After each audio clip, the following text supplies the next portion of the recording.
Karamihan sa atin ay busy sa paghahanda ng mga pampaswerte sa pagsalubong sa bagong taon 2024.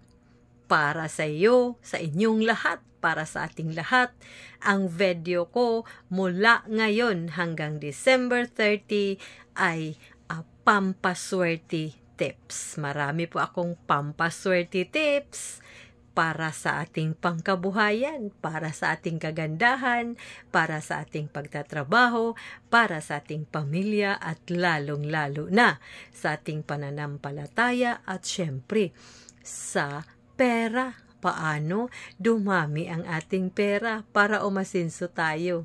Oo.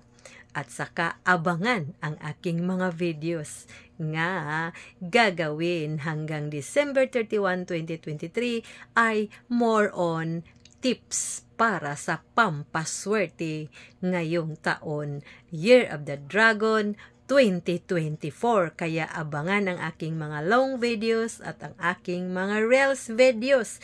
Doon ko i-reveal kung ano ba ang gagawin ko sa tuwing pagsalubong ng bagong taon 2024 mga idol. Ilang taon ko yan pinapractice nung nagtatrabaho pa ako. Oo, talagang effective talaga mga idol. Kaya wala namang mawawala kung susundin natin iyon for as long as kaya natin bilhin. Kaysa naman maghanda-handa tayo ng mga handa-handa dyan na marami pero wala namang kabuluhan.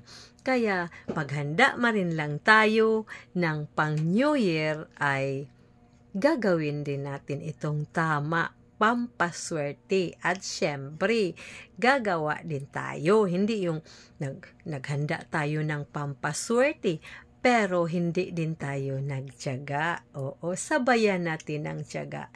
Araw-araw magtiyaga tayo, manalangin sa Panginoong Diyos at gagawa tayo ng tama. Abangan ang mga videos ko mga idol mula ngayon hanggang December 31 ay more on pampaswerte tips.